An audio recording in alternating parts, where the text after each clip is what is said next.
Bonjour, regardez les corbeaux, dit Jésus. Conseil prophétique, les éthologues sont de plus en plus fascinés par les corvidés.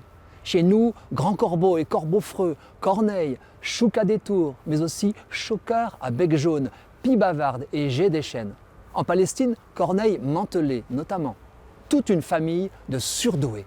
Omnivores, les corbeaux ont sinistre réputation à cause de leur couleur noire dominante, du vacarme de leur réunion, de leur prédilection pour les charognes et les œufs frais volés au nid, sans oublier les dégâts occasionnés aux semis.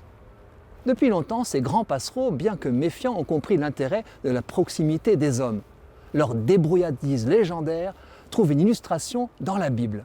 Pendant une terrible famine liée à la sécheresse, Élie se réfugie près du torrent de Kérit, où il reçoit la double visite quotidienne de corbeaux obéissant aux ordres de Dieu. Les corbeaux lui apportaient du pain et de la viande matin et soir, et le prophète buvait au torrent, nous rapporte le premier livre des rois. Il suffit d'observer les corvidés dans nos rues pour louer le choix divin d'un tel livreur. Le corbeau-freux, celui qui a un bec grisâtre, plus urbain que le grand corbeau, est expert en récupération de nos déchets. Les corbeaux sont à bien des égards encore plus malins que les singes. Dotés d'une excellente mémoire, certains réussissent mieux que les chimpanzés les tests de coopération, comme celui qui exige que deux oiseaux tirent en même temps une ficelle pour obtenir une friandise. Très dense, leur cerveau comporte un vaste espace dédié à la réflexion. Ce sont des animaux sociaux, au comportement sophistiqué. Atomes crochus, inimitié et position hiérarchique n'ont rien à envier à nos groupes humains. Quand il découvre le cadavre d'un animal trop gros pour lui, Maître Corbeau appelle ses congénères pour le partager. Ils l'aideront à le défendre contre d'autres charognards. Le corbeau ne se reconnaît pas dans un miroir, mais il peut utiliser le reflet d'une nourriture pour la trouver. Regardez les corbeaux. Jésus poursuit, ils ne sèment ni ne moissonnent, ils n'ont ni cellier ni grenier, et Dieu les nourrit.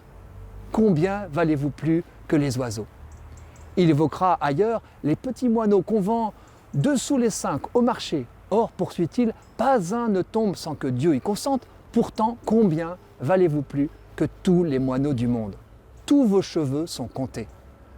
Bien que familier des bêtes, Jésus souligne la primauté des êtres humains.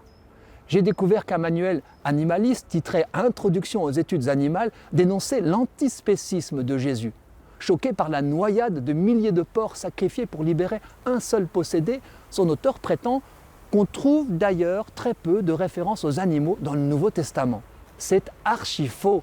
Les bêtes fourmillent dans l'Évangile, tant dans la vraie vie de Jésus que dans ses paraboles. Bœufs, veaux, cochons, couvés, mais aussi scorpions, sauterelles, vers, et puis quelques malins, loups, renards et donc corbeaux.